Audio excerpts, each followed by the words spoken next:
Hi again, everybody. Yes, I had my heart ripped out just like yours. Let's look at it coming up.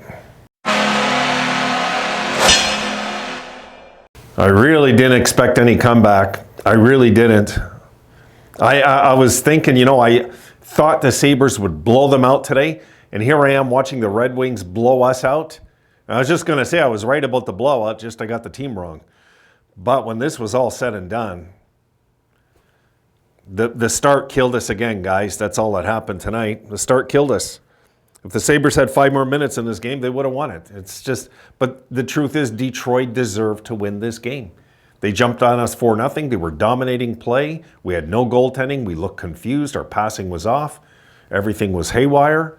And by the time we got our game together, they couldn't skate with us. Not even close. So it's like, we'll look at the numbers here, but being a Sabres fan, this one really stings because I didn't see this comeback coming. Really, I didn't. It was all Detroit for so long that it just felt like the impossible task. But here we go. We'll look at the numbers. Shots on goal, 32-27. Now the faceoffs, you see 52.5 for Detroit and 47.5 for the Sabres.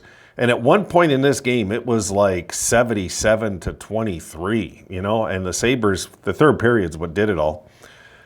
Sabres are 2 for 5 on the power play. They were 1 for 4. 13 hits apiece in the game, so I was wrong about 12 hits. We got 13. There you go, guys. They had 18 blocks. We had 9. We had 3 giveaways. The Red Wings had 2. And we had 5 takeaways. The Red Wings had 3. Shots on goal per period. 11-9 Sabres in the first. We wake up in the second half of that first, I guess, and then we come out flat in the second when it's 2-0, and you think the Sabres are going to look better, and they just can't find their game. We go into the third. The shots are 14-6 Sabres. It looked more like 30-2 the way the game was going, and we just couldn't get that goal. And that's how it ends. That's how it ends. And there you see 32-27 shots. Scoring. And as you see, all Detroit, Larkin at the 340 mark. There's a side of me that is cheering for Larkin with what he's went through personally, because I've kind of lived that in my family. So he makes it 1-0 at 340. Fabry at 8:25 makes it 2-0. We go to the second. Sider at 5:43 makes it 3-0. And this is where we're ready to just not care. At 13:55, they make it 4-0. And Dahlin makes it 4-1 at 18:57. We go to the third. Middlestat at 8:20. Makes it 4-2, and we have a game all of a sudden. And then Skinner with at 11:37 on the power play makes it 4-3. And we threw everything at them at the end. I don't know how Cousins didn't score to tie it. And Larkin gets the empty netter. It was his night. 5-3 Detroit. Red Wings deserved this game, I will say. They deserved it. We deserved a better fate, but they deserved the win. I think overall we deserved the point out of this deal, if I was going to be honest here. Because the Red Wings, guys, they had us on the ropes all night long. And we had nothing happening. It looked like, and the thing is, I'm not even sure why we started Comrie, not Levi, but whatever. It is the coach's call. I mean, he's the one that knows what he's doing, I think, when it comes to that, right? So, Levi maybe just was tired. Who knows what's going on? I don't know. This one sucks, and it really sucks we didn't tie it, because this would have made quite a story. It would have been one of the best comebacks in our history if we would have came back and then won this game. It would have been one of our top comebacks ever. And to see it fade away. When they got the empty net goal, I was surprised at the end. I was surprised. I didn't think they were going to get it. I thought the Sabres are going to tie it. So it just wasn't meant to be tonight, guys. And that sucks. Can they build off something like this? They're going to have to. or this season's going to be done soon. I'm not one that's going to say after a third of the season's over, guys. I don't think that way. I believe things can turn around. I do. And I'll tell you what, Tage sure found his game in that third period. Tage looked dominant. He was, holding on to the puck. I know he wasn't scoring or anything like that, but he looked like he found his game with his confidence, the way he's skating, finding players. I liked what I seen with Tage tonight. I didn't expect him to play as good as he did. I thought he'd be more lost in his first game back, but he played pretty well. This one just sucks. It sucks they didn't get a point out of the deal coming back like that, and especially Cousins. I mean, he's so snake-bitten right now, guys. I don't know what's going on with Cousins. He just can't score. He can't get a goal no matter what he does, it seems, right now. It's frustrating, And last year, he would have buried that 10-on-10. That last-minute goal, we would have scored that last year. That's the difference with this year and last year. We would have completed this comeback last year.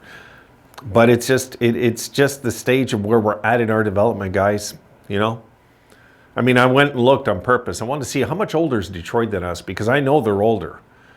They're right in the middle of the pack of the league. And the Sabres are 2.8 years younger than that team. So you can add on. The reason I say 3 years is because Kane's going to be in their lineup pretty soon. So that team's 3 years older than us.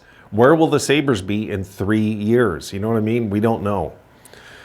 So there's a reason why Detroit this year is challenging for a playoff spot. Things change, though, year to year, guys, and this year is not going our way. It's frustrating. It's heartbreaking. It's tough to swallow. But in reality, it's just hockey. It's not life, guys. It's hockey.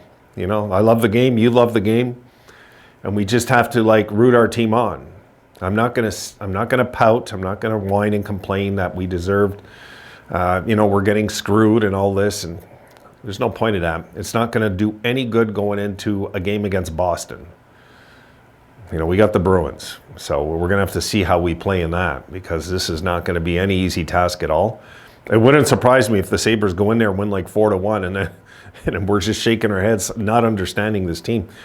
But sooner or later, the Sabres are going to win a game. I mean, they can't keep losing forever, And the sooner they win a game, the better, because we seen last year what a long losing streak, how it cost us when that season was all said and done last year. We seen, if you look at chunks of the season, for me, no. The Jersey game is where we missed the playoffs last year. We could have clinched a playoff spot much earlier if it wasn't for that long-ass losing streak. But the thing is, would have we responded last year after losing 8 in a row the way we did? We might never have. Every circumstance, I believe, guys, has a different path that's followed after it. So if the Sabres would have won 8 in a row, they might have started slacking, got lazy, got bad injuries late in the year. Things might have not worked out. If we're good enough this year, we're going to get in. If we're not good enough this year, we're not going to get in. I just want to know. I'm probably going to make a video on it. I might even take a poll on it. What do you guys want to see change? Do you want to see coaching, goaltending, trade? There's a whole bunch of aspects right now, that captaincy. There's a whole bunch of things we have to look at with this team as fans, because we have the right to. We have the right to talk about it and think our thoughts, right? So, and right now I'm frustrated. I wanted to point out it is, but that's it, guys. We'll leave it there tonight. We'll just try again next game. And let's hope that in a month and a half from now we have a winning record. I don't know what the future holds, but we need to play more like we did in that third the rest of the season. We got to get on it, really, or the season's lost. All right, guys, that's it. I have a bad back. I'm going to lie down. See you soon.